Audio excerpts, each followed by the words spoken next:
बिस्मिल्लाहिर्रहमानिर्रहीम। अस्सलाम वालेकुम friends, welcome to another vlog of a grade solar. और आज ए ग्रेड सोलर की टीम मौजूद है गुलिस्तान जौहर में। पहलवान गोट का ये मेन रोड है और उसके साथ ही ये सोसाइटी है। यहीं से डायरेक्टली हम जो है वो यूनिवर्सिटी रोड पे लिंक भी होते हैं। ये बिल्कुल उसके संगम पे सोसाइटी है जहाँ पे आज हम ये 6 किलोवाट का सोलर प्रोजेक्ट इंस्टॉल कर रहे हैं। तो आज के प्रोजेक्ट के अंदर भी हमारा सोलिस का इन्वर्टर आ रहा है, उसके साथ डायनस की लिथियम बैटरी आ रही है वाल माउंट। और आज इसकी वायरिंग वगैरह करते हैं। तो कदर ब्यूटीफुल प्रोजेक्ट आज का बनाने की कोशिश है कि सिंपलिसिटी के साथ जो है ये चीज़ें मैनेज हो जाएं। घर की जो ममटी है ऊपर, यहीं पे हम सारा प्रोजेक्ट इंस्टॉल कर रहे हैं। तो आज के वीडियो के साथ जुड़े रहिए, आपको दिखाते हैं कि किस तरह से हम आज का प्रोजेक्ट एग्जीक्यूट कर रहे हैं। सो फ्रेंड्स, स्ट्रक्चर आपको दिखाते चाहें, गार्डर प्लस पाइप का स्ट्रक्चर है ये। और सो फ्रेंड्स, 12 पैनल्स का ये अप्रेज स्ट्रक्चर है आपके सामने। और इस वक्त गार्डर प्लस पाइप के स्ट्रक्चर के साथ ये यहाँ पे आ चुके हैं। और ये 12-6 की स्ट्रिंग के साथ हमारे सोलिस के इन्वर्टर में जाएंगे। आपको ये पैनल्स का नीचे डाउनवर्ड्स का व्यू दे दिया मैंने इसके साथ, क्योंकि बायफेशियल है। इसी तरह से हम आपको दिखा दें, ममटी बिल्कुल पैनल्स यहीं पे लगे हुए हैं और इस ममटी के अंदर हमारा सारा काम जारी है। आपको दिखाते हैं अंदर से कि इन्वर्टर प्लेसमेंट वगैरह सारी हो रही है। इसको कंप्लीट करते हैं, आगे बढ़ते हैं, फिर आपको दिखाते हैं डीबी बॉक्स वगैरह का काम, डायनस की बैटरी, ये सारी चीज़ें एग्जीक्यूट करके हम आपको दिखाते हैं। सो फ्रेंड्स, इस वक्त हमारा इन्वर्टर जो है वो प्रॉपर प्लेस हो चुका है। वायरिंग हमने कंप्लीट कर ली है डीबी बॉक्स की, सिर्फ डग पट्टी और ये बैटरी इसके नीचे आई है। तो ये है मास्टर व्यू पूरे प्रोजेक्ट का, सेटअप का। ममटी के अंदर ये सिस्टम हमने प्लेस किया हुआ है और एक साइड जो है वो हमने एक्वायर कर ली है ताकि यहाँ से वेंटिलेशन होती रहे। और यहाँ पे बारिश वगैरह का पानी अगर आता भी है, छींटे वगैरह, तो इन्वर्टर को या बैटरी को डिस्टर्ब नहीं करेगा। और अगर ये आगे चल के बैटरीज ऐड करना चाहते हैं तो इसके साथ बहुत सारी बैटरीज ऐड ऑन होने की स्पेस है। तो ये हमारा आज का प्रोजेक्ट है। अब हम आपको दिखा देते हैं वायरिंग का पैटर्न। ठीक है, इसमें हमने लक्स वगैरह ऐड कर दिए हैं। ये हमने इसमें सेंसर ऐड कर दिया है, इसका सीटी सेंसर जो है, इसके साथ बीएमएस का ऊपर केबल आ चुका है बीएमएस की। इसी तरह से यहाँ पे हमारे क्लाइंट की चॉइस में हमने चेन के ब्रेकर्स ऐड किए हैं, एसी-डीसी ब्रेकर्स। और इसके नीचे जो है वो ऑटो फेज सिलेक्टर आएगा। मीटर 1 मीटर 2 की सेटिंग हम डाल रहे हैं। तो बहरहाल वो हम अपना, क्योंकि ऐसे कुछ प्रोजेक्ट्स होते हैं जहाँ पे चीज़ें कंप्लीट नहीं होती, तो वो फिर हम सेकंड अटेम्प्ट में उसको क्लियर कर देते हैं। इसी तरह से हमारी बैटरी जो है वो प्रॉपर बीएमएस केबल के थ्रू सिंक हो गई है। डिप स्विच नंबर 3 ऑन हो चुका है। इसमें जो है वो 3 नंबर डिप स्विच ऑन करना पड़ता है। इन पोर्ट से जो है वो हम कम्युनिकेट करते हैं। अभी इसकी वायर वगैरह प्रॉपर लगा के इसको ऑन करते हैं सोलर पे, फिर देखते हैं कि हमें क्या रिजल्ट मिल रहा है। So friends, here is the pack up shot. और इस वक्त हमारा प्रोजेक्ट कंप्लीट हो चुका है और हम वाइंड अप शॉट आपको दे रहे हैं। मेन पैनल बॉक्स दिखा दें कि हमने नीचे क्या एडजस्टमेंट्स की थी। ये बैटरी हमारे पास आ गई है। इसी तरह से हमारा इन्वर्टर प्लेस हो चुका है। हमारी डीबी बॉक्स पर टैगिंग कंप्लीट हो चुकी है और ये प्रोजेक्ट हमारा कंप्लीट है। इसका रिजल्ट इंशाल्लाह हम रन डाउन में डाल देंगे, जो कि ऑनलाइन ऐप के थ्रू हमारे पास आ सकेगा, क्योंकि अभी तक यहाँ पे वाईफाई अवेलेबल नहीं है इस जगह पे। सिग्नल्स का भी इशू है, तो अभी हमने कनेक्ट नहीं किया। तो जैसे ही हमें इसका डेटा मिलेगा, हम इस वीडियो के साथ अटैच करके फिर अपलोड कर रहे होंगे। तो ये था हमारा आज का प्रोजेक्ट। अब हम आपको दिखाते हैं कि ग्राउंड फ्लोर पे हमने इसकी डीबी मैनेजमेंट किस तरह से की है।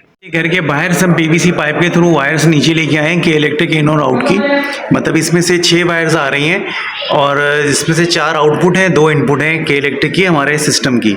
तो ये यहाँ पे आ गए हैं हम इनके मेन घर के एंट्रेंस के ऊपर। और यहाँ पे आने के बाद हमने इनको एडजस्ट कर दिया है। यहाँ पे हमने चेंज ओवर डाला है, इंटरलॉक चेंज ओवर कहते हैं इसको। ये हमने इसलिए डाला कि इनके पास 2 मीटर है, मीटर 1 और मीटर 2, उसका मास्टर कंट्रोल भी आ जाएगा। एक मीटर ऑन करेंगे तो दूसरा नहीं होगा, दूसरा करेंगे तो पहले वाला बंद हो जाएगा। इसके साथ हमारा आ जाएगा यहाँ पे 4 पोल ऑटो फेज सिलेक्टर, ताकि इन दोनों का डेटा जो है वो हमारा ऑटो फेज सिलेक्टर के थ्रू आके सिंगल फेज होके आउट होके हमारे इन्वर्टर को जाएगा।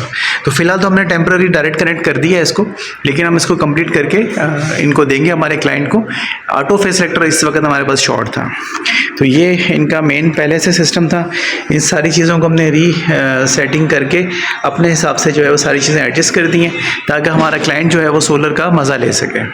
ये हमारे क्लाइंट के ग्राउंड फ्लोर का पैनल बॉक्स है जिसको हमने रीऑर्गेनाइज़ किया है। रीऑर्गेनाइजिंग का पैटर्न सेम है जो कि हम आपको दिखाते हुए आए हैं अपनी तमाम वीडियोस में कि इनके पहले से लगे हुए सेलेक्टर्स को हमने यूटिलाइज़ किया है और ये इनका जो है नॉर्मल लोड का बाईपास है, इसी तरह से ये हैवी लोड का बाईपास है। अगर इस पर एयर कंडीशनर्स इनके सारे डाल दिए, अगर चाहें तो ये इसको के इलेक्ट्रिक पे रन कर सकते हैं, चाहे तो ये सोलर पे रन कर सकते हैं।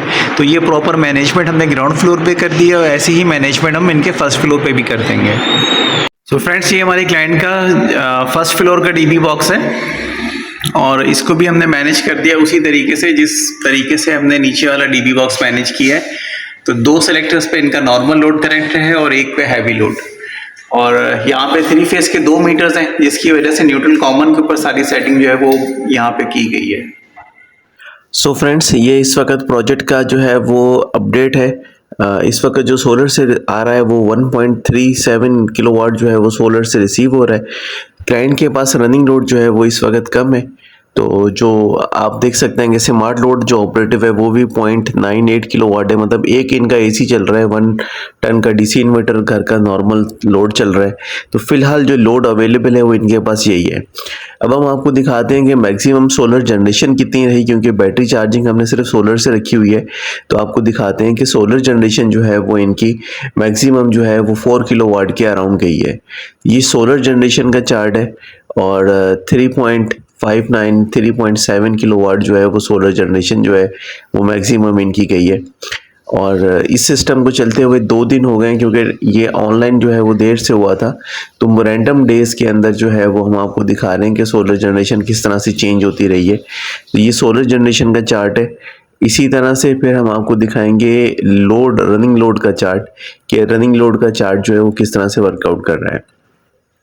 तो सोलिस का इन्वर्टर हो, चाहे नाइट्रोक्स का इन्वर्टर हो, चाहे सोलेक्स का इन्वर्टर हो, आप इस तरह से डेटा एनालाइज कर सकते हैं इजीली कि सोलर जनरेशन किस तरह से उस पर इम्पेक्ट कर रही होती है।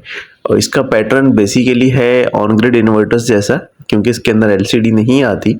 तो आप इसका ये कि ब्लूटूथ कनेक्टिविटी के साथ भी डेटा जो है वो मॉनिटर कर सकते हैं, और इसको ऑनलाइन करने के बाद भी आप इसका डेटा मॉनिटर कर सकते हैं। तो डेटा मॉनिटरिंग का इसके अंदर जो है वो डबल सिस्टम जो है वो दिया हुआ है। तो ये इसका सोलर जनरेशन का चार्ट था जो कि अभी आपने मुलाहिजा फरमाया। अब हम दिखाते हैं आपको इनका ओवरऑल जनरेशन, कि इनका ओवरऑल जो है वो लोड इम्पैक्ट क्या रहा है।